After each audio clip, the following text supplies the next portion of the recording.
Kentucky's Voice is your home for real news, real people, and real answers. But we can't do it without you. Your financial support helps us bring truth to the forefront, hold leaders accountable, and give a voice to the people of the Commonwealth. Join the fight today. Give online at kyvoice.org or text KYVoice to 53555. Every gift makes a difference. Stand with us. Speak up. Stay strong. You are Kentucky's voice.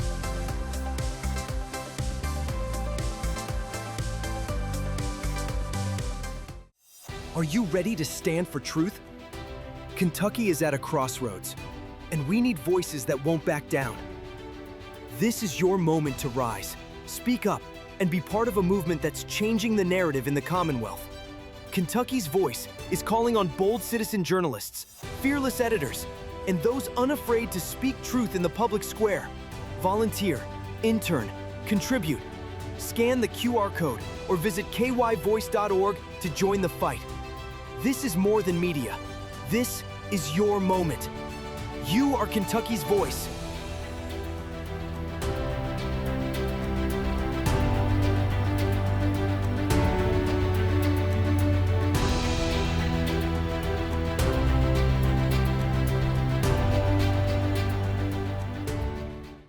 Open borders, shameful abandonment, disregard for human life, the prospect of more mandates and lockdowns, and the list goes on.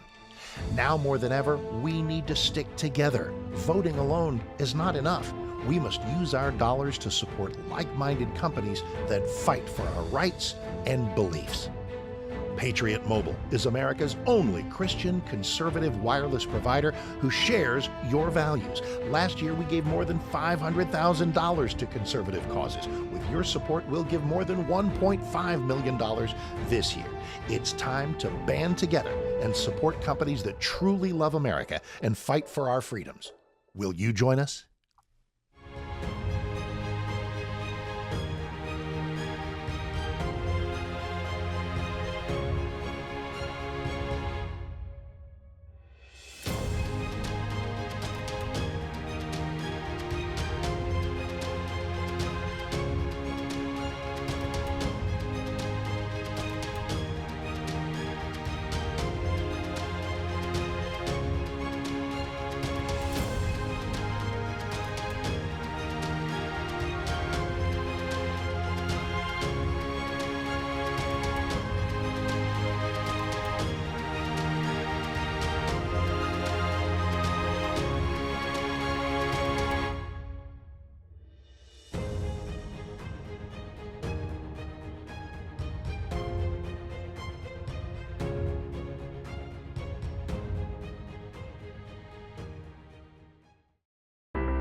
Kentucky's Voice is your home for real news, real people, and real answers. But we can't do it without you. Your financial support helps us bring truth to the forefront, hold leaders accountable, and give a voice to the people of the Commonwealth. Join the fight today. Give online at kyvoice.org or text KYVoice to 53555. Every gift makes a difference. Stand with us. Speak up. Stay strong. You are Kentucky's voice.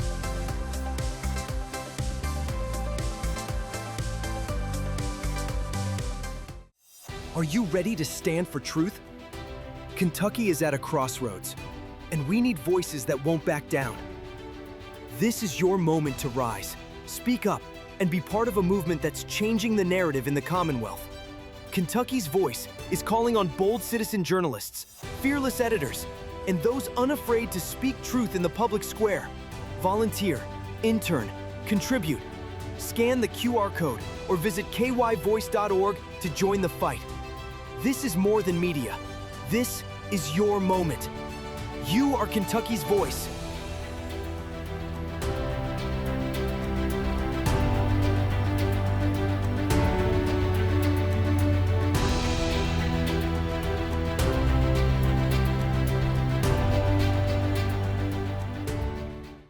Open borders, shameful abandonment, disregard for human life, the prospect of more mandates and lockdowns, and the list goes on.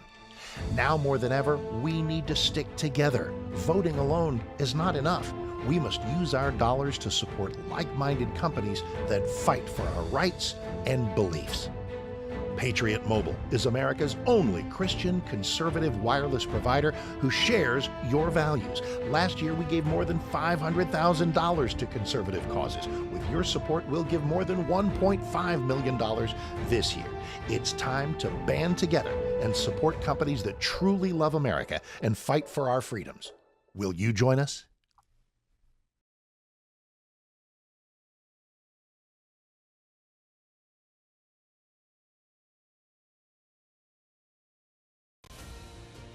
This is Kentucky's Voice Radio, covering the latest state and local issues with Tom Fallbush, Bob Scott, and Jim Waters. And welcome, everybody, to Kentucky's Voice. I'm your host for the day, Andrew Cooper-Ryder, back after a 3-week break. To quote the great poet of our times, Slim Shady, guess who's back? Back again. Andrew's back. Tell a friend. And if you've missed me these past 3 weeks, you're like, I haven't heard your voice in 3 weeks. That's because you're not listening to the Andrew Cooper-Ryder Show. I did put out some shows there.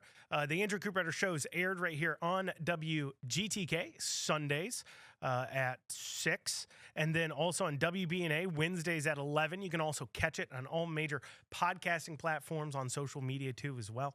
Just head over to theandrewshow.com. Hit the Listen Now tab, and you can see all the places to listen to it. While I've been gone, I put out a few interview episodes I did. One was with 3 of the Senate candidates there, Nate Morris, Andy Barr, and Daniel Cameron. I asked him 10 different questions, including questions about Ukraine, Israel, national debt, immigration. A lot of good questions there. You can check those episodes out. Once again, head over to theandrewshow.com. Listen now. You can also check out an interview I did with Ryan Dotson. He's running for the 6th Congressional District. But on today's show, we'll be digging into some interesting Kentucky stories. Of course, I'll give you some updates on some state spending, where some dollars are going that maybe shouldn't be going, or we should be asking questions with, especially out in eastern Kentucky.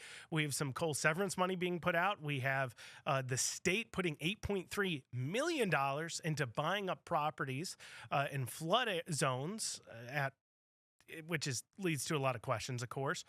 Some updates on some school taxing fights. Those of you who have listened to me here on WGTK know that I've been following some of the attempted tax recalls going on around the state to fight back against school districts raising those taxes. So we've had one succeed, one fell short. We'll talk about that. Might touch on Fayette County schools. I know Jim did yesterday when he was hosting. He talked about that a bit. I might touch on it only because I posted something on social media. I said the unsayable, something about teachers' pay. And I know it's not popular. We all are supposed to pretend at all times that teachers obviously work 80 hours a week, 52 weeks a year, and are grossly underpaid. And there are some that I do agree are underpaid, especially in our rural areas and some other areas. But I pointed out that there was an elementary school art teacher being paid almost $90,000 a year plus pension plus benefits to teach elementary school kids how to finger paint. And I got attacked for that pretty hardcore. So I will defend myself as well. Also, here's another thing for you. The state Republican caucus there for the state legislators, so that's the Senate and the House Republican caucus there, they had their annual retreat. That's right, they have to retreat away from the voters, of course, get together, powwow behind closed doors about what they are actually going to be doing when they're in session. And so that took place, was it early last week?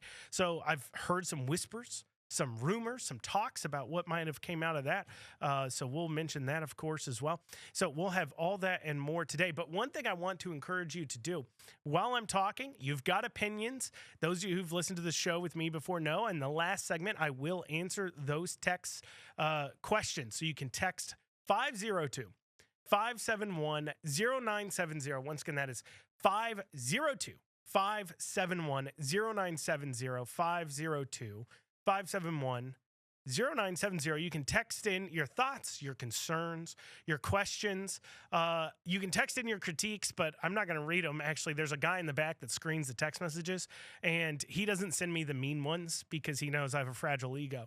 So for that reason, don't even bother texting in those ones. But if you have thoughts or comments and you want to hear my thoughts on that, you can go ahead and send that in too as well. But got a packed show, full show for you today, talking about Kentucky politics. We might even have time to touch on this feud going on between Rand, Massey, Trump.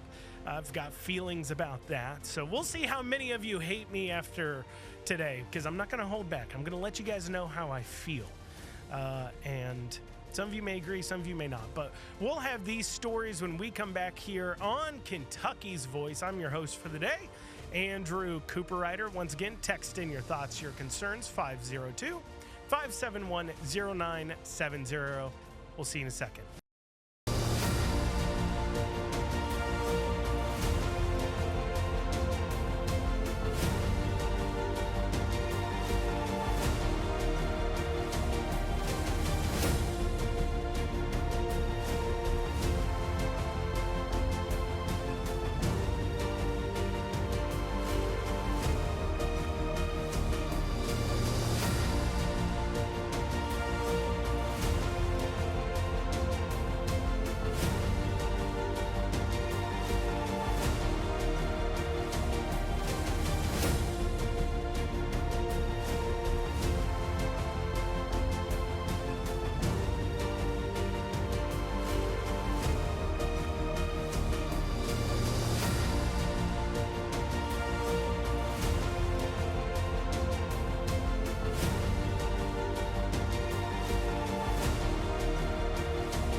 Back to Kentucky's Voice Radio, online at kyvoice.org.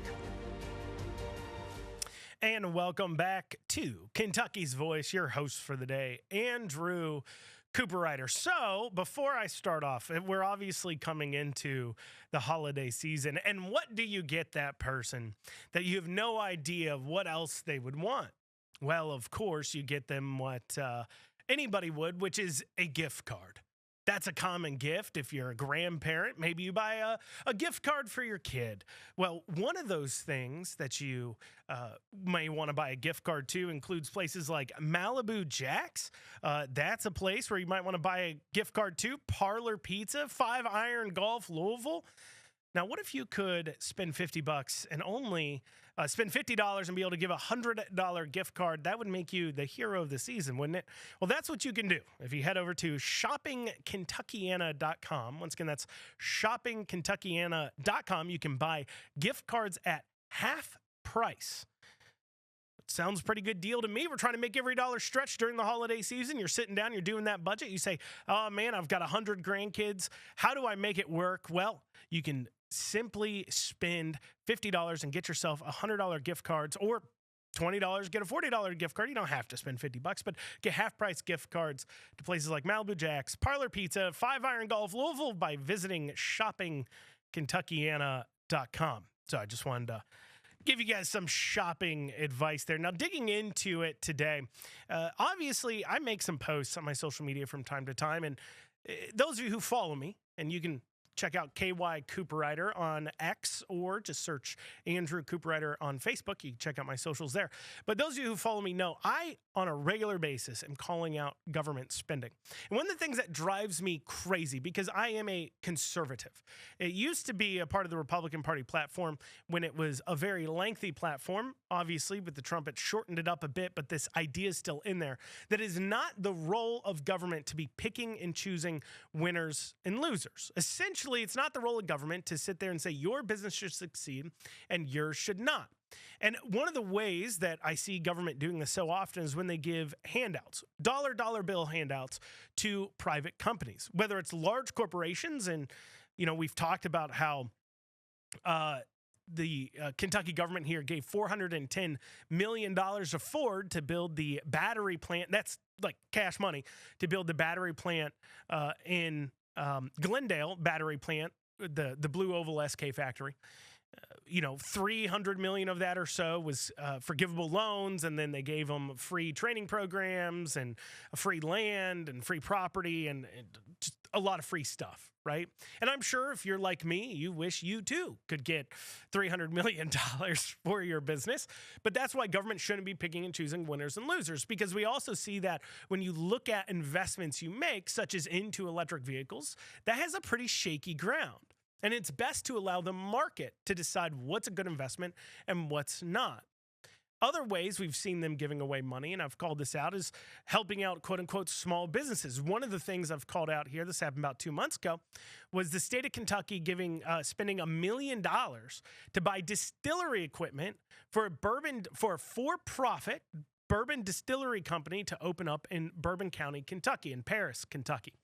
Obviously, the government shouldn't be in the business of distilling liquor. That is obviously a private industry, but also at a time where we see so many bourbon distilleries going belly up. I believe we've seen 3 or 4 filing for bankruptcy just here in Kentucky. We've seen stock prices down on Jack Daniels, which isn't made in Kentucky, but its parent company is based here in Louisville, of course. We've seen that going down. Maybe it's not the best time to be investing in distilling, but obviously our state went ahead and spent $1 million on distilling equipment for a private company. I noticed, too, one of the other things I saw come across was $20,000 meant for a apparel company called Appalachian Apparel. And this kind of caught my eye because it was just literally cash for essentially a random small business to purchase T-shirt manufacturing equipment, which I'm sure there's a lot of people out there that love to get in the T-shirt business, and they just had a free $20,000 to buy equipment with. They would also get into it. I don't begrudge the company for taking advantage of it. I mean, you got to get it when you get it. Get yours. Like many of you know, I'm a small business owner myself. And look, if the state's just going to be handing out cash, I mean, who am I to say no? You can say that's hypocritical, but whatever. I'm the one getting cash from the government. No, I'm mostly kidding. I'm not kidding at all. I'd totally take the money. But the point is that it's more about the fact that the government shouldn't be picking and choosing who to give this money to. And so they decided to give $20,000 to this apparel company. Now, the thing that was interesting about Appalachian Apparel Company, LLC, which is who in the government contract there it was supposed to go to, that company doesn't exist in Kentucky. It hasn't existed since 2021. According to the state records that were filed here, what we see, according to the Secretary of State's website, is that they haven't filed their annual report since 2021. And so it's been effectively dissolved by the state. It's an inactive business and bad standing with the state.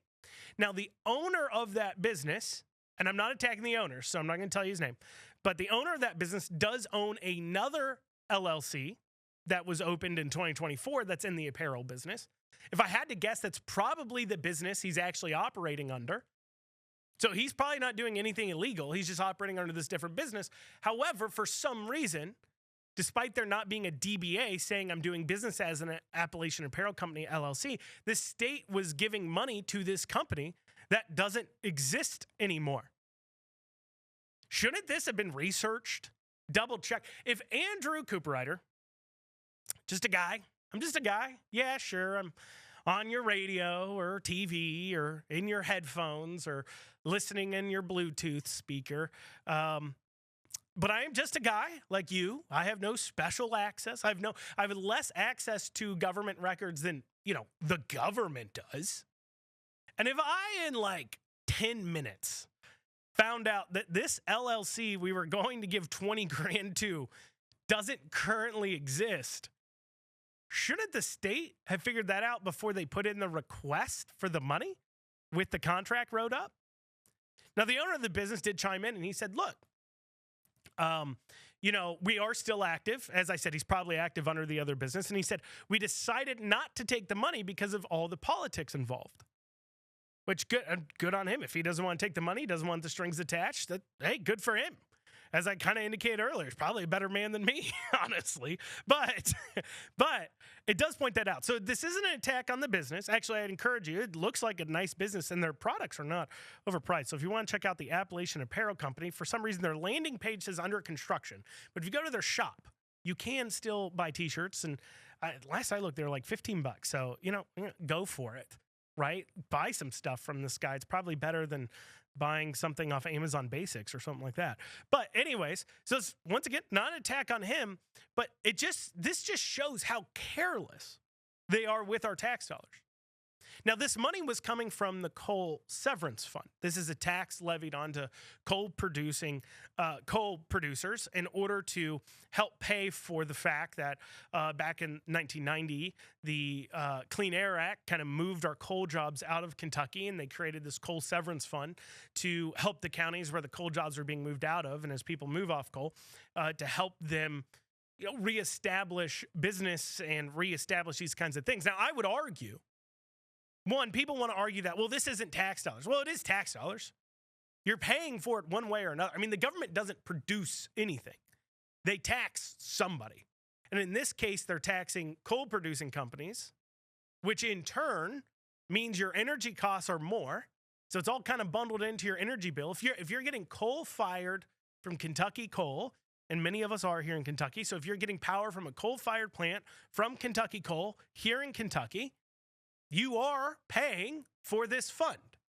I pay it. I'm in a coal-fired area getting coal-fired power. And so therefore, in my bill, it's higher because of this tax.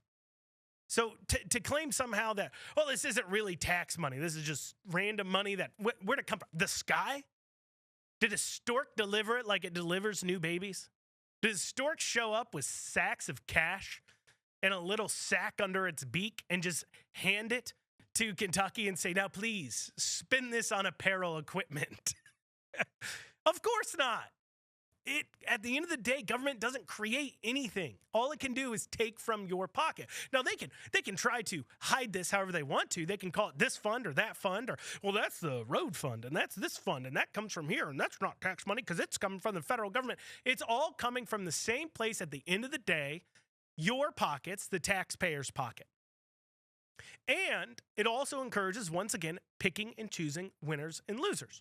So how should we be spending this money? Well, I tell you what, maybe instead of giving out 20 grand here or there based upon whatever parameters they're making up at the time, what if we took that money, invested it into infrastructure so that way all businesses in the area can survive better? Better roads, better power, better utilities, I don't know, better internet, better all these other things that can facilitate all businesses having an equal opportunity to succeed in these areas. I understand you took away a industry from there, and that was a problem created by the government, but perhaps those funds that you're now putting together to fix that should go towards elevating everyone and not just a select few. Well, if you've got comments, questions, you can text 502-571-0970.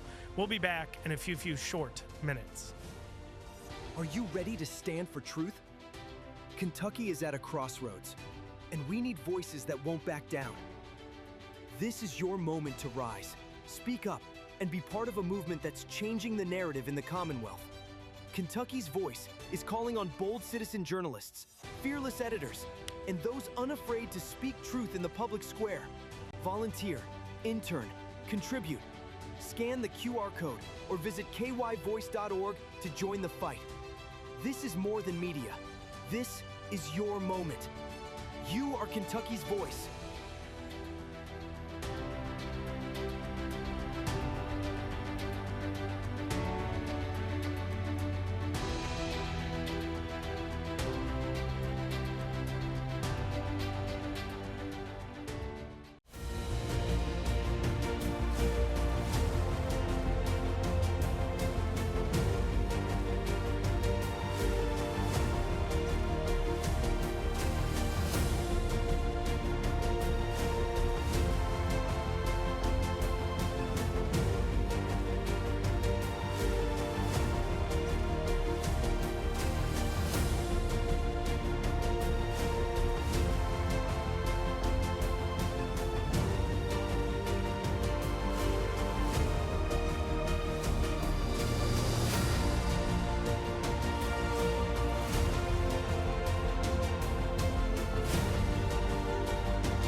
back to Kentucky's Voice Radio online at kyvoice.org.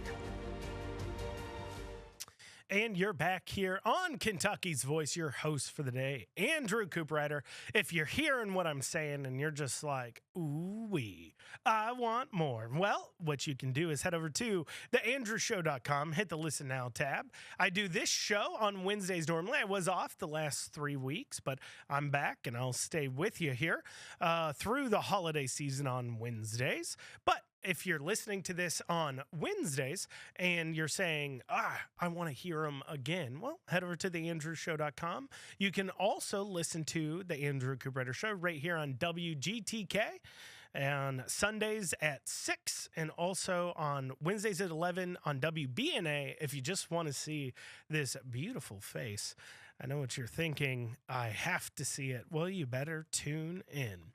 Now, before the break, I was talking about some issues with money going out in Eastern Kentucky, some coal severance funds in order to help out the area.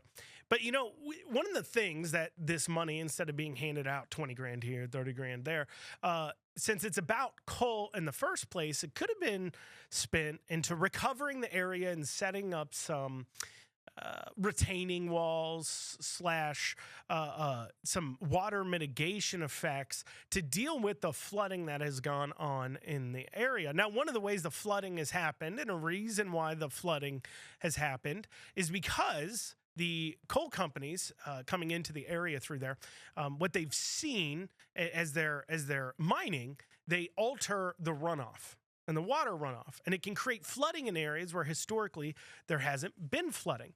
And so the state, in order to help deal with the fact that there was this flooding going on, and they're constantly having to spend money helping people out in the area with recovery efforts and as such, well, they've decided, well, let's do this. We think a cheaper route will be to spend $8.2 million to acquire floodplain properties in Pike, Letcher, McLean, and Floyd counties. So that was approved early this month, okay?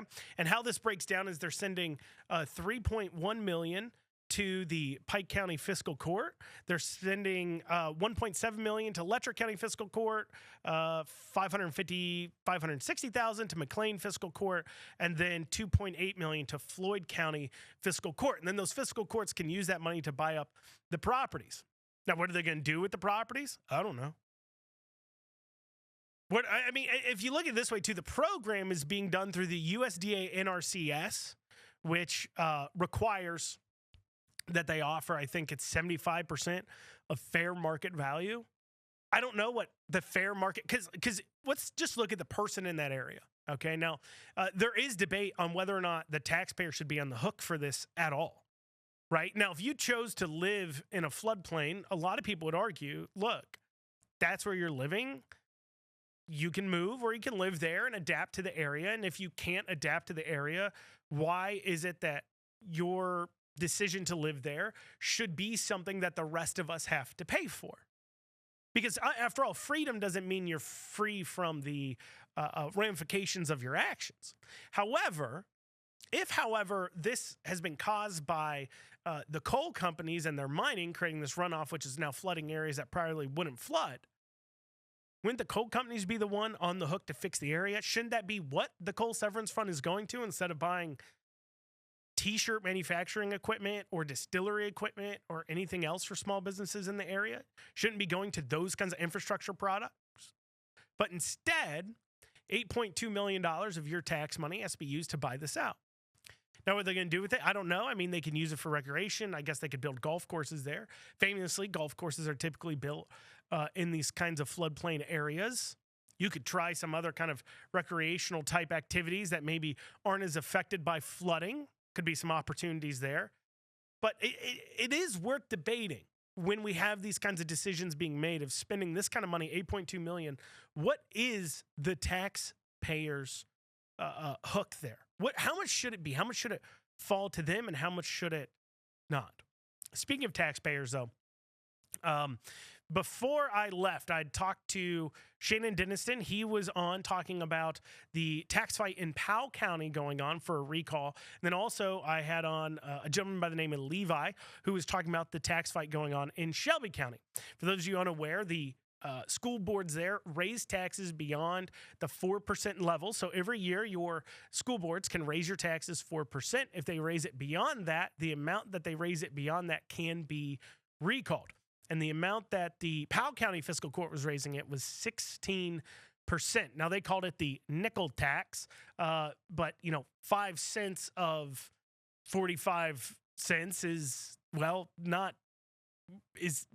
than just 5% increase. It's not just a nickel. It's a percentage increase. In this case, it was 16% was the total increase.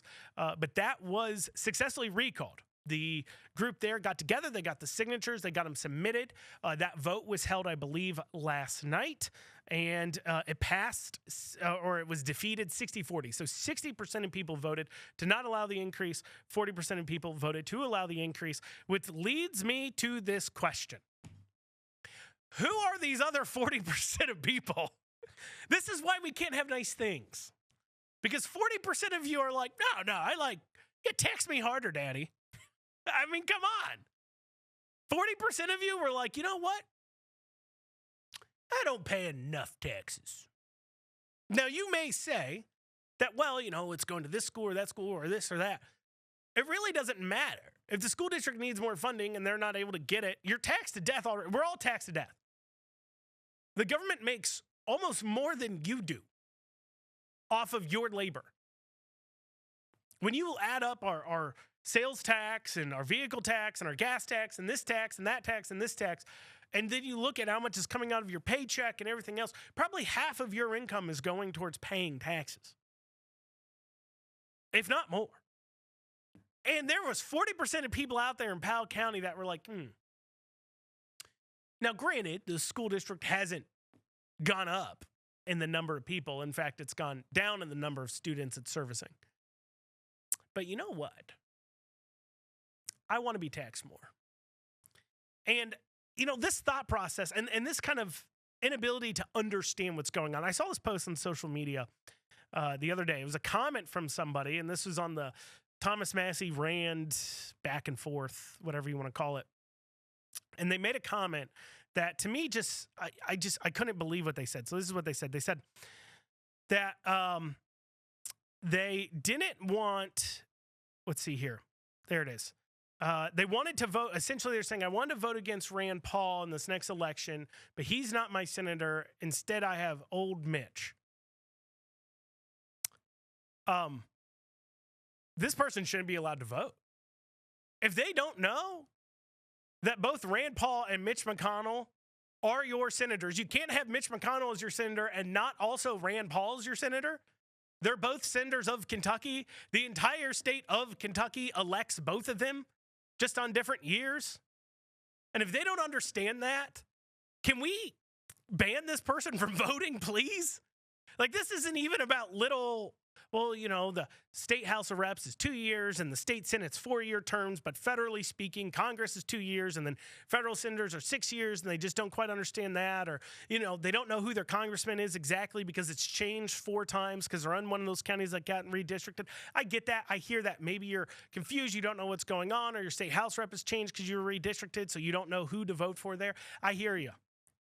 But if you don't know that if both Mitch McConnell and Rand Paul are voted statewide in the state of Kentucky, are voted on statewide, and they're both your senator,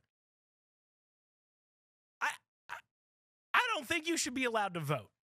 But what you should be allowed to do is save some sweet, sweet money, and you can do that too coming into this holiday season. That's right. That's a nice transition into a little bit of a ad read here. So Shopping Kentuckiana, what you do there is you can buy 50% off gift cards. Everybody loves a gift card during the holiday season, especially if you're buying for the grandkids.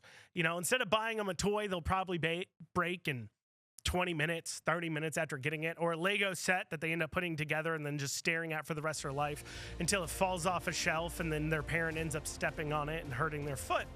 You could instead buy them memories, like a gift card to Malibu Jacks or a gift card to Malibu Jacks is nice. I do like Malibu Jacks. And you can get that. You can get them a $100 gift card for just 50% the cost by visiting shoppingkentuckiana.com. Once again, that's shoppingkentuckiana.com. I'll be back in a few short minutes.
Back to Kentucky's Voice Radio, online at kyvoice.org. And you are back here on Kentucky's Voice. I'm your host for the day, Andrew Cooper-Ryder, here to bring you all the news, all the information you need to hear, things going on in Kentucky. If you love my voice, head over to theandrewshow.com. You can listen to my weekly show there, more than when I just guest host here on Wednesdays. But I'll be with you. I believe I'm scheduled now to the end of the year to be with you on Wednesdays. So you can stay tuned in right here. Keep hearing this wonderful, beautiful voice of mine. I know you guys love it. But if you want to chime in, you got your own thoughts on what I'm talking about, you can go ahead and text 502-571-0970. Once again, that's 502-571-0970. In this final segment, I'll go through any texts that come in. So 502-571-0970. So while I was off, I posted something pretty controversial, and I want to lay this out because this is going into a realm where people don't like to, frankly, they don't like to hear it. And well, you know what? Don't care. I have things to say, and so here you go. I posted about a teacher's pay, right? So there is an elementary school art instructor.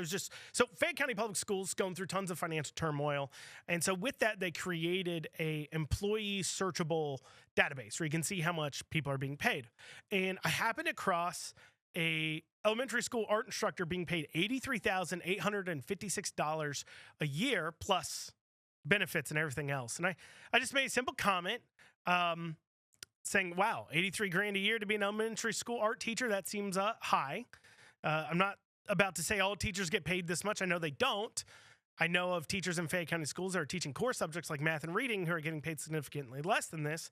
This is just something I happened across, and it struck me. And oh boy, the call went out. The teachers put up their bat signal and they said, oh no, we got somebody questioning our narrative that teachers have the worst job on the planet. Now, granted, I'm not going to sit here and pretend all teachers are paid amazing. I know in our rural areas, teachers obviously are still some of the highest paid people in the county, but they're, comparatively speaking, for the job they're doing, they're probably not being paid enough. But in general, when we look at teaching, like I just want to be really honest here. okay, it's not a bad gig. All right, I get it. It's not something I would do because I don't like kids. I barely like my own child. I love them, but like them. But that being stated, even though it's maybe not something I would do, it's not a bad gig, right? I mean, you have off every major holiday. You do get time off during the summer. I know it's not popular to say, and people sit there and say teachers work 8 hours a week and you don't understand, and they're working all through summer too, and they're not. I know they're not. You know how I know they're not? When I was in high school, I was a lifeguard, and you know who the pool managers were in Fayette County? Teachers. Teachers were the pool managers. In fact, the pool director for the summer was a teacher going by the name of Killian Timoney, who ended up being a house rep, who I advocated against, who ended up getting defeated viciously in a contested primary this past time. But he was like the pool manager for the entire Parks and Rec in Fayette County. And he was also a teacher. While he was also working in Fayette County schools, by the way, he was also a state house rep. So, I don't know. You can weigh that as much as you can. So I know that during the summer, they do get other jobs. So clearly they're not working all through the summer. And they have off 2 weeks, Thanksgiving, Christmas. There's a lot of businesses, a lot of jobs you work that you don't have that. And I'm not going to say teachers don't work hard. I'm not saying that at all. What I am saying, though, is that if we compare the amount of hours they work to like an average Kentuckian on salary over the course of a year, they do work less. And on average, teachers are paid around $55K a year here in Kentucky. I'm not saying they're paid necessarily even high. I'm just saying that this adage that they have to be paid more, I don't necessarily as much buy into. But that's okay. You can disagree with me there, and I'm sure a lot of you do. But one of the things that people kept commenting when I brought this up was that, well, that's because this person has a master's. You go to school for 6-7 years and get a master's degree and then work this place and that place, and they don't come by that money easy. And there's first off, if we have a system in place that you need a master's degree to teach kindergartners how to finger paint, what is going on here? Right? And it doesn't matter what degrees you have. I know, once again, this is controversial to say, but Bill Gates mopping a floor is still doing as much work and value as a janitor does. So he's paid as much of a janitor. It doesn't matter that he's got all this other experience that has nothing to do with the job he's doing, per se. But also, once again, why do you need a master's for that? Also, let's bring this up, and I know you're going to hate me saying this, but let's challenge the idea that you really even need it is bonkers to me. It's absolutely crazy to me that you need a 4-year degree or a master's to a general degrees to teach. First, let's recognize that all of us agree that every parent, whether you realize or not, what you're saying is every parent is capable of teaching a kid how to read, a kid how to do math, a kid how to do this. One way of homeschooling that people are allowed to do. Also, time and time again, we talk about how parents need to be working more with their kids, teaching them to read and everything else, especially in elementary school education. Now, granted, when you get into high school and you're talking about advanced physics and things like that, you probably, and I'll return to that in a second, you should probably have some higher degrees there, but I'll get to that. But for your general teaching a couple of kids, we all agree we have the ability to do. But some do it better, some don't. So now we're talking about teaching 20 kids, and granted, I agree, there are things you need to learn. But could that be a 2-year certificate? Does it have to be a master's degree? Because if we didn't require the master's degree, we wouldn't have to pay teachers $100,000 a year. Just something to think about, just plugging that out there, just for you to munch on. Also, it's not even important. Okay, here's another thing. Okay, for those of you that are like, no, you have to have this degree in education to teach your kids. What are you talking about? Okay, do you know that if you just have a bachelor's degree in literally anything, it could be in dance theory, lesbian feminism, it could be in art, it could be in history, it could be a 4-year degree in music. You are now qualified in all of our school districts across this entire state to be a substitute teacher, sometimes for months on end if somebody's on maternity leave. You're now qualified for months on end to teach any subject. Any subject. You're allowed to teach with just a general 4-year degree in anything as a substitute. And sometimes, like I said, you're subbing for months on end sometimes. So are we selling those kids short? Are we acknowledging that kids are sold short when a teacher goes on maternity leave for 8-9 months? Or are we acknowledging that, you know what? You can kind of learn how to teach these kids through an apprenticeship programs, 2-year certifications, everything else. And if it didn't cost so much to become a teacher, we'd probably have more teachers. Because they want to talk about these teacher shortages happening in all these different places. We'd probably have more. And then the other thing that's kind of crazy to me and bonkers to me is that this elementary school art instructor has the same qualifications and pay level as a teacher teaching advanced physics in high school to STEM students. Literally, they could be transferred to like another subject, and they're qualified to teach it. Does that make any sense? Now, I post about it. People are commenting about, well, they have the master's and they have this. They have all this education, everything else. I don't care how we got here. I'm pointing out that this system is crazy. Yes, teachers should be paid differently based upon the subject that they're teaching. That may sound crazy to some of you. I'm not saying art's not somehow important. And I get it. It's artistic expression, how to address yourself, how to draw, how to make shapes and everything else. That can be very helpful general skill. I'm not saying it's not. But at a time where our school districts, not even half the kids are graduating proficient in reading and math, maybe the good reading and math teachers should be paid a little bit more. Maybe we should be taking a good hard look at the fact that an art teacher and a physics teacher in high school, an elementary art teacher and a physics teacher in high school, have the same qualifications. Maybe that should be something we're talking about. But if you try to bring it up, oh, you're the bad guy. Are you saying you don't like teachers? Teachers work so hard, you must hate them. No, not at all. I think there's a lot of teachers out there that should get paid more. I also think there's a lot of teachers out there that probably shouldn't be a teacher anymore. And certainly shouldn't be paid as much as they are for the value they're delivering. And I think our system is kind of crazy because there is no private company out there that works this way. There's no private company out there that says no matter what you're doing, it's about the amount of time and degrees you have, and that's what you're getting paid. It doesn't work that way in the private sector. And the private sector gets generally good results on a lot of things. Private schools, great results on a lot of things. Better results. Hence why people are willing to pay $15,000 a year to send their kid there versus the free alternative run by a bunch of people that apparently have an art teacher in elementary school can pay the same as a physics teacher in high school, teaching college level courses. I'm just saying, and I know you got feelings about it. You can text me about it. 502-571-0970. I've read the comments on my posts about it. People don't like me saying the unsayable. But look, we have a school system trying to raise our taxes, massive percentages. We have 2 school districts in desperate positions, need help with their finances.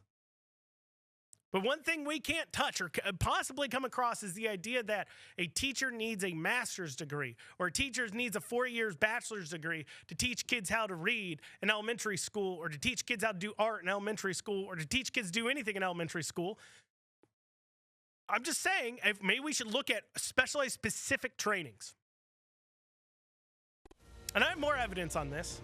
And if you want me to talk about more, you can text 502-571-0970. Once again, that's 502-571-0970.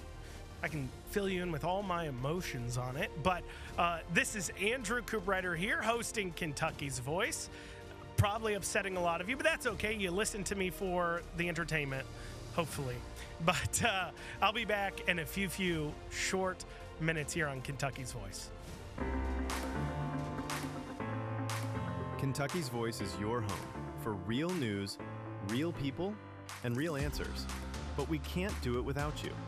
Your financial support helps us bring truth to the forefront, hold leaders accountable, and give a voice to the people of the Commonwealth. Join the fight today.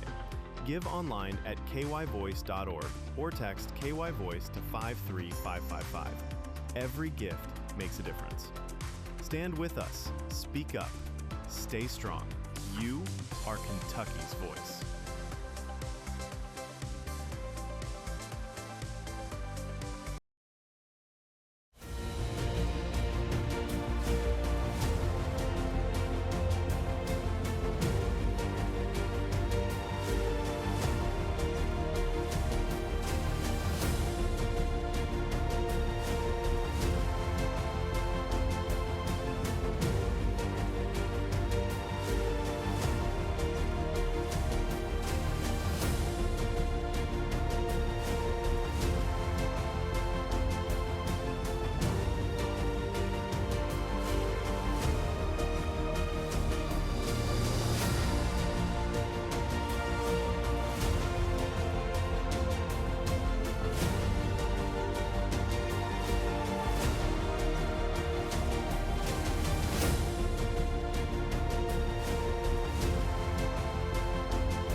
Back to Kentucky's Voice Radio, online at kyvoice.org.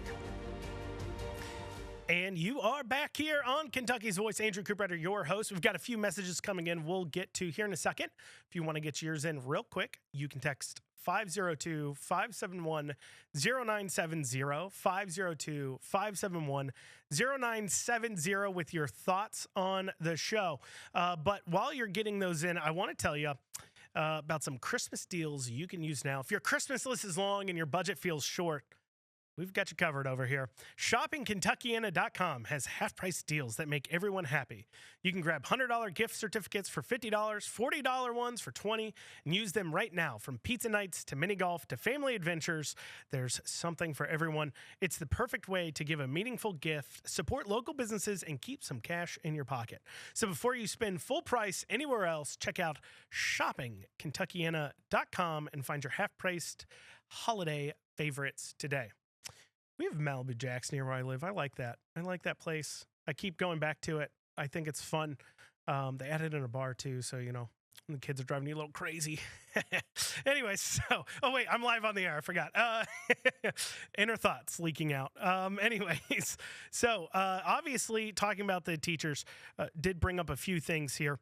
One of the things was they said if teachers don't have advanced degrees, the college scam would be in jeopardy.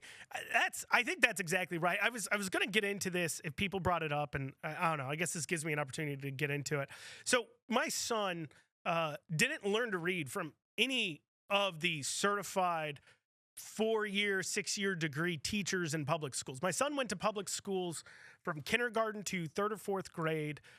He then switched over. He homeschooled for 1 year during COVID, and then he switched over to going to a private Christian school. And he was struggling with reading that entire time. And keep in mind, he's in public schools, everything else. And it wasn't until he went to private school that one of the teachers there said, "Hey, your son might have dyslexia. Let's suggest a tutor." And so a tutor who took a 3-month certification course in a dyslexia tutoring program. He's been going to her for about 1.5 years or so now, 2 years. He's now reading at grade level, above grade level. He can actually read and like write. And I was shocked by the turnaround here. And it took not a public school teacher with their required degrees, but it took a private school teacher that probably didn't have her master's to recognize he has dyslexia. And then the person who actually taught him to read was somebody with a 3-month certification. A 3-month certification did better than 4 or 5 years in public schools. So yeah, maybe requiring all these degrees to teach kids to read isn't as necessary as, some may say it is. I'm just throwing that out there. Here's the other thing here. We got Andrew. We still don't understand education is a privilege, not a right. And teachers' unions are the worst thing ever. First off, yeah, it's interesting when we talk about teaching is a privilege, not a right. Now, definitionally speaking, I agree with you because you cannot have a right to something provided by somebody else, right? So I have a right to liberty, property, the pursuit of happiness, but I have a right to purchase that property and to own that property. I do not have a right to property in the sense that if I don't own a piece of property, I can just walk up and say, that property is mine, I'm taking it from you. In the same way, healthcare can't be a right because you have to get it from a doctor. If you have to get your education from somebody else, because last I checked, in this country, slavery's been outlawed for like a long time. We actually fought a war over it. But because slavery is outlawed, you can't demand something from somebody else that requires somebody else's work and then call it a right. You can't do it. However, it is in our state constitution that the state has to fund a system of common schools. Also said teachers' unions are the worst. I'm with you there. I mean, this is an interesting fight going on in Fayette County Public Schools. And I know you guys, most of you listening don't live in Fayette County, but there's this interesting fight going on because you have 2 unions right now in Kentucky, 120 strong, and the Kentucky KEA, Kentucky Educators or Teachers Association or whatever. And they're both unions. And Tyler Murphy is a national director of KEA or the NEA, the National Educator Association, which is the parent of KEA. So he's there, and there's this fight of collective bargaining of what union are they going to do with? And like, it's been a huge battle during all the school board meetings are just dominated by this issue of which union to pick. So they are really fighting after these unions. Let's see here. We have, let's see. Your info is valuable. This needs to be printed and sent to every property taxpayer. Well, thank you so much. I appreciate that nice comment back here too as well. I always appreciate it if I'm putting out information. Now, somebody did say that they didn't like.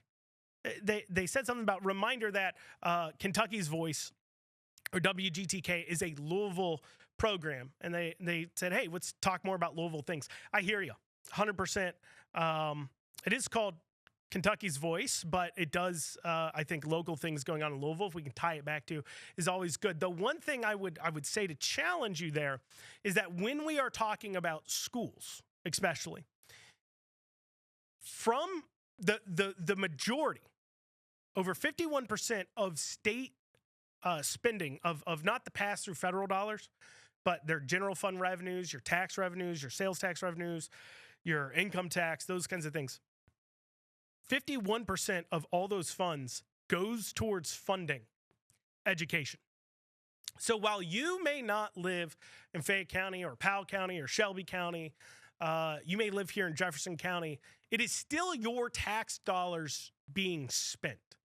And also, I think it speaks to an overall kind of rot within how we think about schools as a whole and an issue going on within our school districts. I'll give you an example, right? This is a funny headline here. This is local for those of you who want something a little more local. This came from, I believe, WBNA put this out. I'm not kidding you. This is a real headline. So here we go. WBNA put this out. Yearly audit shows JCPS finances strong and stable despite a $188 million budget deficit. That's a real headline from WDRB from like 4 or 5 days ago. Yearly audit shows JCPS finances strong and stable despite a $188 million budget deficit. That's like fiery, but mostly peaceful, isn't it? Like, yeah, sure, they have a $108 million deficit. Sure, yeah, JCPS is, in debt over $800 million, but they're stable. They're strongly and stably heading into the dirt. They're heading off a fiscal cliff, and, that's what we want, right? To see that going off into a cliff. Let's see here. Another comment came in. We chose to take the hard road and pull our kids out and scrape by on one income. It's hard, but I knew too many teachers. Yeah, I mean, a lot more people are turning to it. I mean, it's interesting to see that Kentucky's population is going up year over year by a few percentages.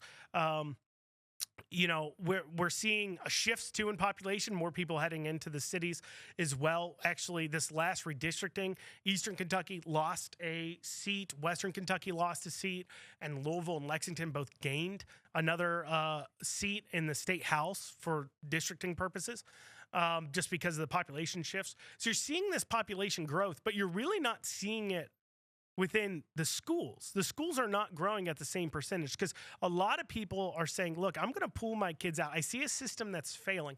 And you'd think that would cause like an internal look. Like as that commenter just said, as that person who just sent in made that comment, you literally have a like free option. Do you know how bad your product has to be for people to be like, I'd rather spend 15 grand a year for one student to go somewhere else? Or how bad your product has to be to say, look, we're going to forego another income into the household, 30, 40, 50K a year, however much they're making. We're going to forego an entire income into the household so we can homeschool our kids because your product is that terrible. Look, I'm just saying. If that doesn't speak to the abject failure of our school systems within this state, I don't know what does. And the fact that they're talking about market shares and trying to hold on to things, it's just, I don't know. It's just pretty interesting to me as well. Let's see here. Anything else here? I don't know what this person's texting about. 4 million population, 120 counties, KY, 24 million population, 67 counties, Florida. What a jobs program. Oh, I see what they're talking about here. Yeah, so Kentucky has one of the most amount of counties. Thank you for, I understand what you're saying. My producer sent it to me and he's like, I have no idea what they're talking. I got you. I understand what you're saying. So Kentucky is one of those states that has like the second or third most amount of counties within the country. Okay? And this causes an expense because you have the sheriff, every sheriff in every county. You have the judge executive, every sheriff in every county. You have, of course, the fiscal court, magistrates in every county. And I mean, they're making good money. I mean, you're talking, if you just took, there's some counties that have like 6,000 people. If you combine some counties, I know nobody wants to do this, but if you combine some counties, you can actually really cut a lot of the expenses because it does come from the state. The state will issue payments out. And if you look at the Government Contract Review Committee, you'll see this happening where they're issuing payments to pay the salaries for these other counties. They're paying salaries for judge executives, for sheriffs, for magistrates. They're paying debt service for these counties. And it really is costing taxpayers statewide. You here in Louisville are paying for a lot of the salaries of rural counties that can't afford to do it here. And I think that really speaks to what you're pointing to there is, hey, look, there has to be some ways that we can look at this and say, we don't have the money for it. And if you want to go into school districts, there's like 150 school districts. There's not just 120. Because there's all these independent school districts within school. So like within a county, you'll then have a city that's for whatever reason decide they don't want a part of the county schools. And then they'll create their own independent school district within a county. That's rising up the cost. So you have that too as well. One final comment here. You cannot offer me $1 million to send them, talking about kids, send their kids to public schools. And I get that. I mean, your kids are, of course, your future. You take that very seriously. Well, we're coming to an end here on Kentucky's Voice. I've been your host for the day, Andrew Cooperrider. Hopefully you guys enjoyed having me back here. I'll be back next week, I believe, on Wednesday. You can also check out the Andrew Cooperrider Show at theandrewshow.com. Till next time, we'll be seeing you.